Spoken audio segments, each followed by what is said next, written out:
ალოობის პარალელურად კახეთში ხილის აქტიური სეზონია. გურჯაანის მუნიციპალიტეტში რეგიონის მასშტაბით ყველაზე მეტი ატამი მოჰყავთ. ფერმერები პროდუქციის ნაწილს ადგილობრივ ბაზარზე ყიდიან, ნაწილს კი ექსპორტისთვის ამზადებენ. წელს 1 ჰექტარზე საშუალოდ 50 ტონამდე ატამი მოვიდა. ფასი კი ხარისხის მიხედვით მერყეობს. გურჯაანში შექმნილია შტაბიც, რომლის მოსავლის ექსპორტის მსურველებისთვის საჭირო დოკუმენტაციას ერთი ფანჯრის პრინციპით გასცემს. რეგიონში რამდენიმე ათეული სამაცივრე მეურნეობაც ფუნქციონირებს, სადაც მოსავლის შენახვა საჭირო პირობების დაცვით ხდება.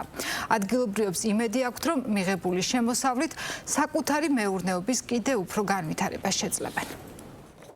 სხვილი, კარგი და ამას ვაწყობთ პირველ ხარისხში. არის პირველი ხარისხი, მეორე, მესამე ხარისხი. გურჯაანის მუნიციპალიტეტის სოფელ ჩუმლაყში რეგიონის მასშტაბით ყველაზე მეტი ხილი მოჰყავთ. რამდენიმე დღეა ატმისა და ვაშლატამის მოსავლის კრეფის მეორე სეზონი დაიწყო. ხილი მალფუჭებადი პროდუქტია და ფერმერების მთავარი საზრუნავი მისი დროულად რეალიზაცია. ატმის ხარისხზეა დამოკიდებული მისი სარეალიზაციო ფასი. ხარისხი კი სხვა ფაქტორებთან ერთად სწორ მოვლაზე და აღების ვადებზეა დამოკიდებული. აქედან გამომდინარე, პიკურ პერიოდში ფერმერები სეზონური მუშახელის დაქირავება უწევთ. Განსაკუთრებით მინდა აღვნიშნო ვაშლატამას მოსავალი, რომელიც ჭარბი პროდუქტი მივიღეთ და სწორედ იმ განაპირობა ფასები, რომ დაბალი ფასები იყო თავიდან, თუმცა ახლა ფასება მოიმატეს.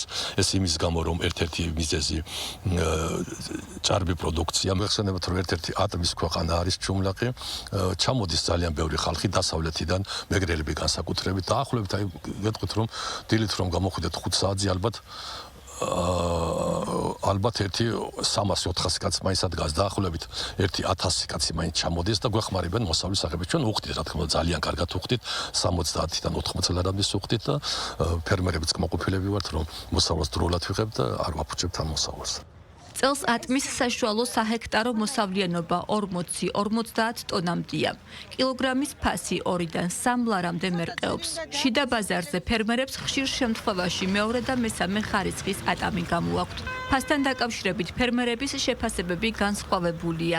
ნაწილი არსებულ ფასს მისაღებად მიიჩნევს, ხოლო ნაწილს მიაჩნია, რომ ფასი დაბალია და გაწეული ხარჯების დასაფარად საკმარისი არ არის. ფერმერებიდან მომხმარებლამდე ხილი უმეტესწილად შუამავლის მეშვეობით მიდის, თუმცა მიაჩნიათ, რომ ხილის საბითუმო რეალიზაციას შუამავლის გარეშე ვერ შეძლებდნენ.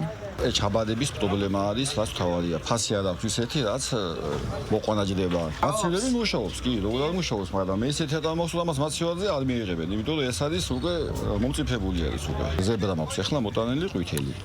და მას ფასი არ აქვს მაღალი? მაღალი ფასი არ აქვს, ახლა რაც მიჯდება ამის მოყვანა ხო, აი ის ფასი არ აქვს. სხვადასხვანაირი პრობლემა შეიძლება იყოს, მაგრამ ძირითადად რეალიზაცია. იმიტომ რომ მოსავალი მოყავს ამცვალო. ჩემგან რო იყიდის ხონა თვითონაც რაღაც დარჩეს, ამით მუშაობს ადამიანი, ოჯახებს არჩენს. თუ თვითონ არაფერი დარჩა, ჩემის გულის მხარი მუშაობს. ამდენი საწვავი ძვირია. ბაზრის ქირა. ნუ მოუმატოს თვითონ რა თქმა უნდა. 25 არაფერი არ გეშველია. აი მე რო წავიდე. გზაში მე ვთქვათ 100 ლარის საწვავი მინდა. ბაზარს ქირა უნდა, ისა და ბოლოს რა გამომია, არაფერი გამომია. ბევრი უნდა წაიღო, რომ რაღაცა დაგჭეს. შენთან შედარებით დაბალი ფასია, მეტი არაფერი. დანარჩენი არა, არც მოცივარზე ყოფილა პრობლემა და არც ბაზარში არ არის პრობლემა. შეიძლება ახლა ვიღაცამ თულა თვითონაც რომ აი ხალხს ვერ ამოუძიوار და ესა და ესა. სინამდვილეში მასი არ არის. ფერმერებისგან საუკეთესო ხარისხის ატმისა და ვაშლატამის მიღება შეუფერხებლად მიმდინარეობს მუნიციპალიტეტში არსებულ 50-მდე სამაცივრე მეურნეობაში, სადაც უმაღლესი ხარისხის ატამს აფასოებენ, ასაწყობებენ ოპტიმალურ ტემპერატურაზე და ექსპორტზე გასატანად ამზადებენ. ექსპორტიორებს ხილის გასატანად გარკვეული დოკუმენტების აღება ევალებათ. აქტიურად მიმდინარეობს ხილის მოსავების აღებისა და დაბინავების პროცესი. ამ ეტაპისთვის გახსნილი არის ყველა მაცივარი, რომლებიც აქტიურად იღებენ ხილს და გადის ექსპორტზე. ასევე ხილი იყიდება შიდა ბაზარზე. ექსპორტისთვის, ხელშეწყობისთვის გახსნილი არის შტაბი, სადაც ერთ ფანჯრის პრინციპით ექსპორტიორს შეუძლია ყველა იმ საბუთის მიღება, რომელიც სჭირდება საექსპორტო ქვეყანაში გასატანად ხილს.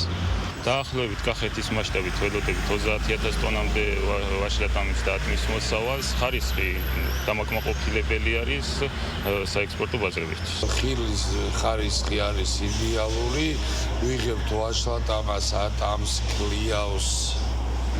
ყველაფერი კარგად მიმდინარეობს შეფერხებების გარეშე. აგვისტოს ბოლომდე, სექტემბრის დასაწყისამდე იქნება სეზონი. თავი არის ხარისხი რა, ვარჩევთ და ვამუშავებთ გამომდინარე იქიდან, რომ ამ დაზიანებულებს არ ვინახავთ, რომ არ გავაფუჭოთ ბაზარიც და არ გავაფუჭოთ ხარისხი. კახეთში ატმის მოსავლის მესამე სეზონი აგვისტოს მეორე ნახევარში დაიწყება. მოსავლიდან მიღებული შემოსავლის ნაწილს ფერმერები საკუთარი მეურნეობის განვითარებისთვის გამოყენებას გეგმავენ.